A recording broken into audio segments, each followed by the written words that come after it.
আমার সারা জীবনে আমি 1 ঘন্টার জন্য কোনোদিন চাকরি করি নাই। এই 73 বছর বয়সে এখন ঢুকছি চাকরিতে। সকাল 7টায় ঘুম থেকে উঠতে হয় রাত 11টায়। মন্ত্রিত্ব এত কঠিন জানলে আমি দায়িত্ব নিতাম। বাস্তব সত্য, বড় কঠিন কাজ। আর সততার সাথে দায়িত্ব পালন করা, আপনি মনে করতে পারেন প্রতিটা মুহূর্তে হিমালয় পাহাড়ের সাথে বাইক করতেছে।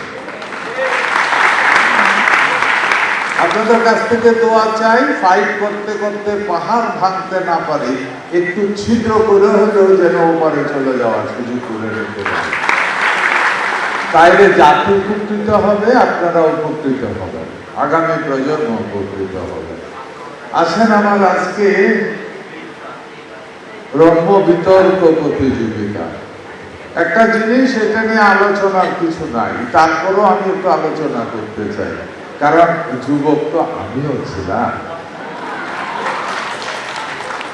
প্রাইমারি স্কুলে পড়াকালে আমরা প্রাইমারি স্কুল মানে আজকের পোলাপাইন অনেক ছেলে পেলে দেখি মেট্রিকে পড়ে। আমি যে কোন স্কুলে পড়ে তুমি, আমি মনে করি 4-5-এ পড়ে, কয়েছি যে আমি এবারে মেট্রিক পরীক্ষা দিলাম। কারণ বাস্তব সত্য হইল যেটা, এই বয়সে 3 বছর পরে মা দেখি বলে গোজা বাচ্চা নিয়ে এই স্কুলে প্লে গ্রুপে দেয়। আমরা 6 বছরের আগে জীবনে কেউ স্কুলে যাই। কারণ একটাই, বাড়ি থেকে পায়ে হেঁটে প্রাইমারি স্কুলে যেতে হতো, তাও 1 গ্রামে প্রাইমারি স্কুল ছিল না, 6 গ্রাম মিলে প্রাইমারি স্কুল একটা। অনেক সময় লুঙ্গি একটা হাতে একটা পরনে,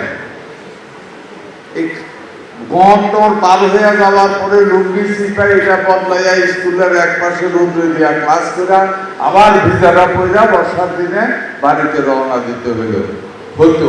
এটাই ছিল বাস্তব চিত্র। তার মধ্যেও এত ঝড়, এত বাদল, এত রাস্তাঘাটের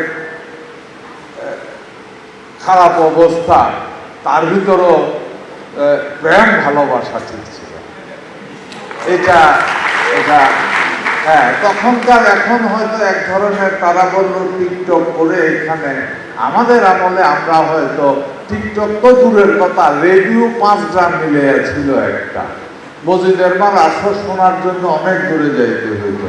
তা আমাদের পুঁজি ছিল একটাই, যেদিকে এরকম একটা দুর্বলতা ছিল, ওর আশেপাশে রাস্তার পাশে বসা ভালো যে বাঁশি বাজায় তাকে নিয়ে আসতাম, এনে বলতাম যে তুই বাঁশি বাজা। তার আগে গপ মাইরা আইতাম, আমি কিন্তু বাঁশি বাজাইতে পারি, আজকে রাত্রে বাঁশি বাজাবো সোমবার। চুলাটাই ছিল চাপাবাজি। ওই বেলা বাঁশি বাজাইতো, আমি ভাব ধরতাম, তারপরের দিন হাঁটাহাঁটির মধ্যে এমন একটা ভাব ধরতাম, শুনলাম তো বাঁশিটা, আমার যদি ফোন দিতে বলতো হইতে পারতাম।